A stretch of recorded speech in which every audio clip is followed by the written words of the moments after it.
In less than a week in office, President Biden has issued nearly 24 executive orders. He is on track to surpass Donald Trump. We're actually not sure exactly how many executive orders he's issued because they're coming out so quickly. It's hard to keep track of them. We're going to talk about that, as well as yesterday in a virtual message to the World Economic Summit, Chinese President Xi Jinping sent a thinly veiled message to the Biden administration to drop the Mr. Tough Guy approach that defined the Trump administration or potentially risk a new Cold War. Joining me now is Congresswoman Lisa McClain, who serves as the Congresswoman for the 10th Congressional District of Michigan. She serves as a member of the House Armed Services Committee and is also on the Education and Labor Committee. Congresswoman, welcome to the program. Well, thank you very much, Tony, for having me. I appreciate it. I want to get into the issue of China, but before I get your take on where we stand with China and the threat that poses, I want to ask you about these roughly 24 executive orders that President Biden has issued, and the plan, according to them, to his people, is to soon be at 53. Unbelievable and very, very scary. We live in America, and we have 3 branches of government for a reason.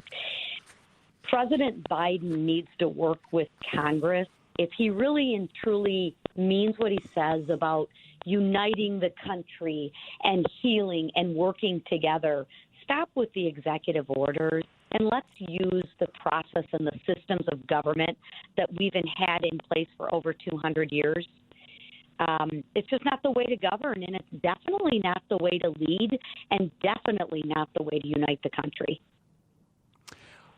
Well, and you are not alone in that opinion, Congresswoman. Although I'll have to go back about 4 years, and the media has said something very similar. Let me pull a couple of quotes. One from the AP. This was back when Donald Trump wrapped up his 100 days. Quote, President Donald Trump will mark the end of his first 100 days in office with a flurry of executive orders, looking to fulfill campaign promises and rack up victories quickly by turning to a presidential tool he once derided. How many did he sign during that 100 days? 32. Joe Biden's only been there a 10th of that time, and he's already got 24. But to your point, this is what the AP said. Quote, presidents frequently turn to executive orders when they struggle to advance their agendas through Congresses controlled by the opposition party. In Trump's case, he is struggling even though both houses of Congress are in the hands of Republicans. Right. Doesn't that shoe fit Joe Biden? Well, I often say this, and no disrespect to you, Tony, but if the media and we didn't have double standards, we wouldn't have any standards at all. I mean, to your point, we're very short period in, and he's already signed 20 executive orders on his way to 53. And if Biden wants to work across the aisle and truly heal our nation like he claims to, he's got to stop with the executive orders. And to your point, it should be easier. You have the majority in the House and you have the majority in the Senate. So, or at least 50-50 if you count right. Kamala. Well, why do we need the executive They've got the majority. Order? Well, you're right. Why the need for them? And to your point, Lisa, let me quote from another media source, the Dallas Morning News. This is an editorial back on October 20th of 2017, where they said, Trump's use of executive orders with his own party controlling Congress reveals his lack of presidential skill. And then they go on to say the cry of hypocrisy is a well-worn political tool, but the reality is that Obama and Bush signed fewer executive orders in 2 terms each than President Bill Clinton and Ronald Reagan did in theirs. Where is the media in terms of all of these executive orders that are flying out so fast? The ink isn't even dry. I would love an answer to that question. And the media isn't in the news reporting business, I believe. The media is in the entertainment business. The newspapers and the TVs is whatever happened to just reporting the facts? We have lost our way on just the facts. Everyone used to read the paper, and you had the majority of the paper were facts, and then had a little opinion section. Right. But with all due respect, people working together and people moving forward and again, sharing the same standards, that's not really flashy. That doesn't really sell. So, don't let the facts get in the way of a good story, as I always say.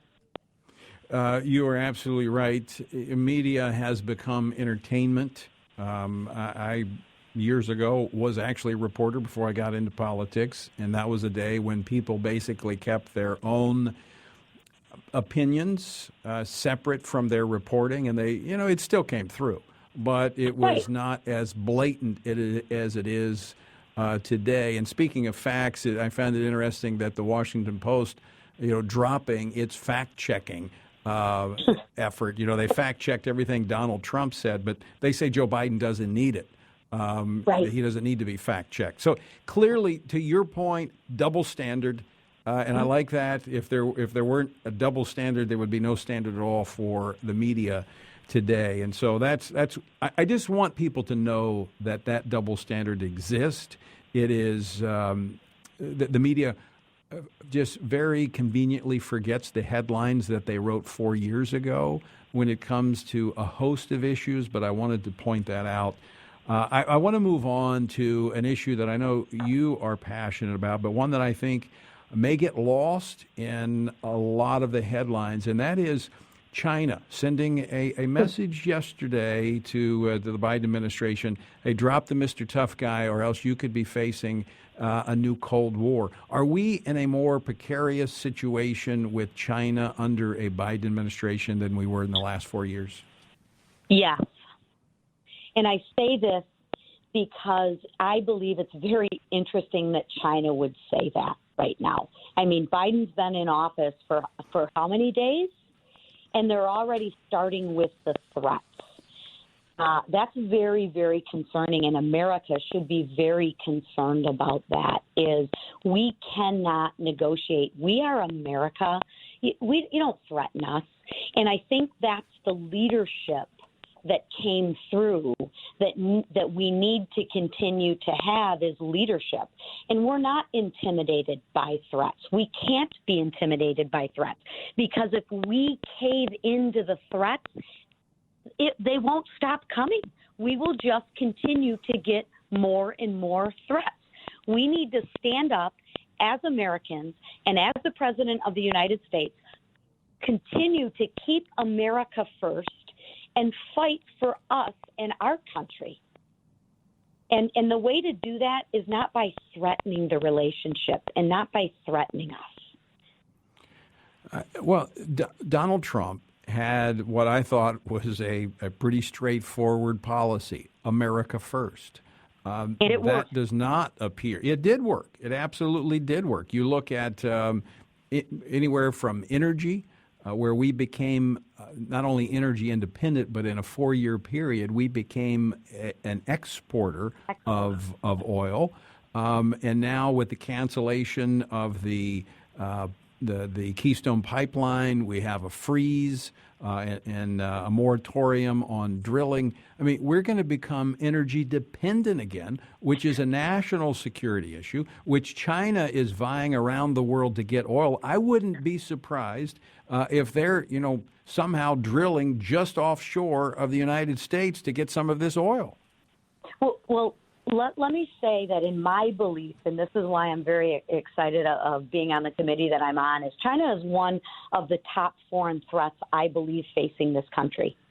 Is with the canceling of the Keystone Pipeline, think about this, and joining the Paris Climate Accord, President Biden has already killed thousands of good-paying private middle class union jobs.